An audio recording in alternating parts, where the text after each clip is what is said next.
आप सभी को बैकुंठ चतुर्दशी की बहुत सारी शुभकामनाएं। आज आप सुनेंगे बैकुंठ चतुर्दशी की 3 कथाएं। कार्तिक मास के शुक्ल पक्ष में बैकुंठ चतुर्दशी रूप से माना जाता है। इस दिन मिलन भी कहते हैं और इस दिन भगवान विष्णु और भगवान शिव जी का एक साथ पूजा की जाती है। इस दिन की पूजा मध्य रात्रि के समय यानी निश्चित काल मुहूर्त में होती है। मान्यता है कि आज के पवित्र दिन पूरे विधि विधान के से व्रत करने के बाद पूजा करने से वैकुंठ धाम की प्राप्ति होती है। चतुर्दशी का व्रत करने से परिवार में सुख समृद्धि धन वैभव की कभी कमी नहीं होती, निरोगी काया प्राप्त होती है। पौराणिक कथाओं के अनुसार इस दिन महाभारत के युद्ध में मारे गए सभी लोगों को भगवान श्री कृष्ण ने विधिवत श्राद्ध संस्कार करवाया था, इसलिए यह दिन श्राद्ध तर्पण के लिए भी अति उत्तम है। अब सुनते हैं चतुर्दशी की पहली कथा। एक बार भगवान श्री हरि विष्णु भोलेनाथ का पूजन करने के लिए काशी जी गए। वहां पर मणिकर्णिका घाट पर स्नान करने के बाद उन्होंने 1000 स्वर्ण कमल पुष्पों से भगवान विश्वनाथ की पूजा का संकल्प लिया। अभिषेक करने के बाद जब श्री हरि पूजा करने लगे तब भगवान शिव ने उनकी भक्ति की परीक्षा लेने के लिए एक कमल पुष्प को कम कर दिया।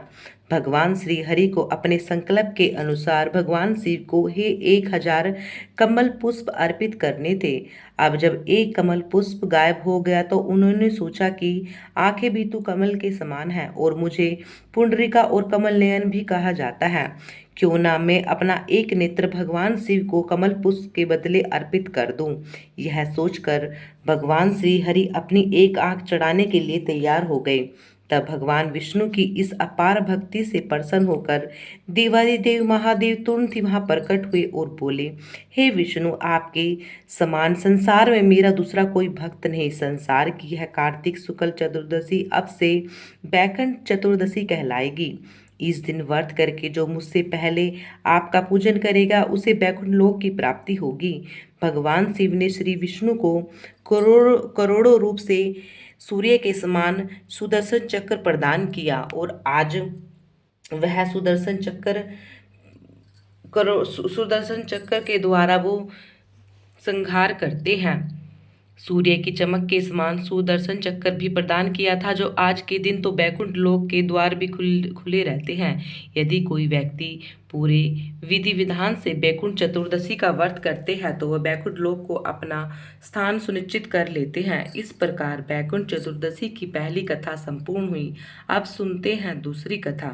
प्राचीन समय में उज्जैन में धनवेश्वर नाम का एक ब्राह्मण रहता था। वह रस, चमड़ा और कंबल आदि का व्यापार करता था। एक दिन मदिरापान और वेश्यागमन आदि बुरे कर्मों में वह सदा लिप्त रहता, दिन रात दुष्कर्म पाप करता था। इसलिए वह व्यापार करने के लिए नगर नगर घूमा करता। एक दिन व्यापार के लिए घूम रहा था कि घूमते घूमते वह महिषमतीपुरी नगर पहुंच गया और वह नगरी राजा महिष के द्वारा बसाई गई थी। उस समय पवित्र कार्तिक मास चल रहा था। उस समय वहां पर कार्तिक मास का व्रत करने वाले बहुत लोग अनेक गांवों से स्नान करने के लिए आए हुए थे। धनेश्वर ने भी उन सभी को देखा। अपना सामान बेचता हुआ वह भी एक मास तक वहीं रहा। वह प्रतिदिन वैष्णव के मुख से भगवान श्री हरि के नामों का कीर्तन सुनता, उनसे वार्तालाप किया करता। वह कार्तिक मास की व्रत की उद्यापन विधि और जागरण भी देखता। कैसे व्रती ब्राह्मणों और गायों को भोजन करा रहे हैं, उनको दान दक्षिणा आदि भी दे रहे हैं। उससे भगवान शंकर और भगवान विष्णु की प्रसन्नता के लिए जलते हुए दीपक भी देखे। त्रिपुर नाम के राक्षस के तीनों पुत्रों को भगवान शिव ने इसी तिथियों को जलाया था, इसलिए भगवान शिव के भक्त इस तिथि को दीपोत्सव के रूप में भी मनाते हैं। इस प्रकार नर्मदा नदी के तट पर रहते हुए धनेश्वर ब्राह्मण को पूरा एक माह बीत गया। एक दिन अचानक ही एक काले विषैले सांप ने उसे डस लिया, जिससे व्याकुल होकर वह अचेत होकर पृथ्वी पर गिर पड़ा। उसकी यह दशा देखकर दयालु भक्तों ने उसको चारों ओर से घेर लिया और उसके मुख में तुलसी दल मिश्रित जल के छींटे देने लगे। जब धनेश्वर के प्राण निकल गए तब यमदूतों ने आकर उसे बांध लिया और कोड़े बरसाते हुए उसे यमपुरी ले गए। तब यमराज ने अपने सेनापतियों को आदेश दिया कि धनेश्वर को कुंभीपाक नरक में डाल दिया जाए। परंतु जैसे ही सेनापतियों ने धनेश्वर को कुंभीपाक नरक में ले जाने के लिए गर्म तेल कढ़ाई में डालना चाहा, वह कुंड शीतल हो गया, ठंडा हो गया। देखकर सभी यमदूत हैरान हो गए। उन्होंने यह सारी घटना यमराज जी को बताई। ठीक उसी समय देवर्षि नारद वहां पहुंचे। उन्होंने यमराज जी से कहा, हे सूर्य नंदन, यह ब्राह्मण नरकों का उपभोग करने योग्य नहीं। जो मनुष्य पुण्य कर्म करने वाले लोगों का दर्शन स्पर्श करके उनसे वार्तालाप करके आया हो, यह उनके पुण्य का छोटा सा अंश प्राप्त कर लेते हैं। और यह ब्राह्मण 1 मास तक श्री हरि के कार्तिक मास के व्रत का अनुष्ठान करने वालों के असंख्य मनुष्यों के संपर्क में रहा है, इसलिए उन सबके पुण्य का भागी हुआ। इसलिए यह यक्ष की योनि में रहेगा और पाप भोग के रूप में सभी नरकों का केवल दर्शन मात्र ही करेगा।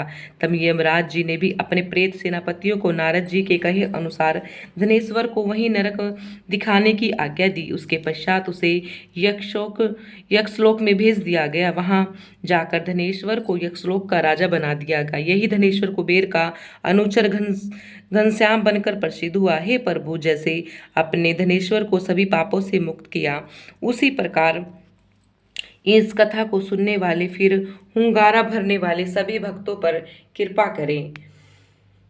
इस प्रकार बैकुंठ चतुर्दशी की दूसरी कथा पूर्ण हुई। आइए श्रोताओं, अब सुनते हैं तीसरी कथा। एक बार देवर्षि नारद जी पृथ्वी लोक में घूमकर बैकुंठ लोक में गए। भगवान विष्णु ने उन्हें आदर पूर्वक बिठाया और प्रसन्न होकर उनके आने का कारण पूछा। तब नारद जी बोले, प्रभु आप तो अंतर्यामी हैं, आप सब कुछ जानते हैं। आपने अपना नाम कृपा निधान रखा है, इससे आपके जो प्रिय भक्त है प्रभु वही केवल आपका धाम पा लेते हैं।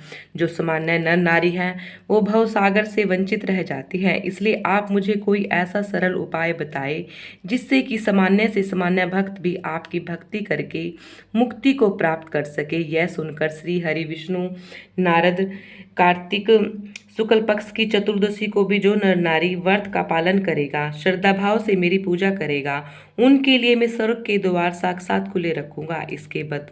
इसके बाद भगवान विष्णु अपने द्वारपाल जय और विजय को बुलाया और उन्हें कार्तिक चतुर्दशी का स्वर्ग द्वार खुलने का आदेश दिया।